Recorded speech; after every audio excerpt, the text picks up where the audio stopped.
Good morning, student. Now, today we will see how to pay ITC, and ITC means uh, that input tax and output tax. See the how that chain is going on.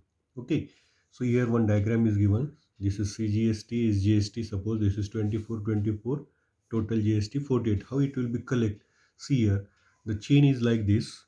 First, that product made by this manufacturer, he sell to the wholesaler sell to the retailer, and from retailer to the customer. This is the chain. So the price of that thing, suppose that is 200, whatever the manufacturer that is decided, that is 200, and 12% GST on that one. So 24. So he paid that 24 to the government, then he sell that thing to the wholesaler. Okay, wholesaler sell that thing in the, rupees 300 to the retailer by taking again 12%, means rupees 36.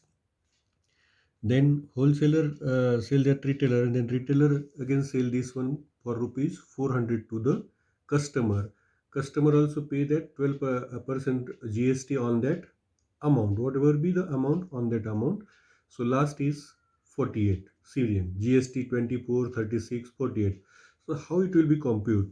So here we will see the table now. See here, GST first invoice. Okay, this is for manufacturer.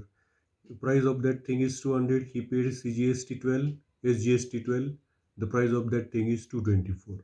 Again, he sell that to the wholesaler. Wholesaler, when he sell that, means the price of that thing, what is for the this uh, wholesaler. Okay, this is the manufacturer. He sell to the wholesaler at the price 224. Then he sell that one at that rupees 300. Okay, means this manufacturer sell 224 rupees things to the wholesaler at rupees 300. On that 300 again 6% GST. See, 12% now divided 6%. It is 18. It is 18 on this amount. Means that price for that wholesaler is of that thing is 336. Then that is for the retailer. Retailer also pays this one. This things he sell that wholesaler to the retailer 400. Again he paid 24 rupees on 400. 6%, 6%. Okay. So for the retailer, that things goes to the 448, and after that he sell that to the customer. And how this GST is computable? Okay, so whatever be the GST paid by this one, he collected from this. Whatever GST paid by the wholesaler, he taken from the retailer, and retailer taken from the customer. Means at the last, that whole GST paid by who? That is customer. Okay, so that's why if the manufacturer price is 200, maybe that thing we will get for the rupees 500. Okay, so now we'll see another one. So another part come in this one, that is see here, that is input tax. What is input tax? ITC. Okay, here we'll see GST uh, is levied and collect at every stage. Now we have seen there how GST is collected from trading from manufacturer to customer. When trader pays GST at the time of purchase, it is called input tax. Means this GST paid by first, who paid? Trader. That is what input tax means. When we purchase the thing, that is when paid that tax, that is input tax, and then that is the sale, that is what? Output tax. These are the two very important thing, input tax and output tax. Then how these GSTs they have to find?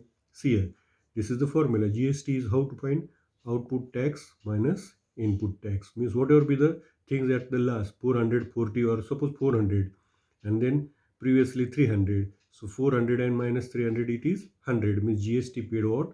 Rupees 100. Like this they have to find. Every time this output tax is more than this input tax. That is very important. So we have to see some examples on this. Okay.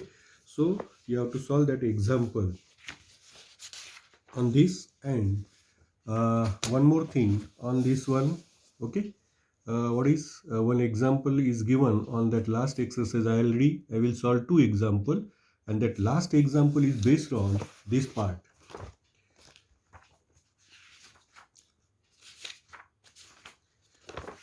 This type of bill you have to prepare. See, okay, last example from that exercise, you have to prepare the bill like this. Okay, serial number, HSN, name of product, rate. Okay, I will explain that is in the next video, but you have to solve from that exercise, that example number I think 6 and 7 from the next practice set. You have to solve like this, making a bill. Okay, try to solve that and send it.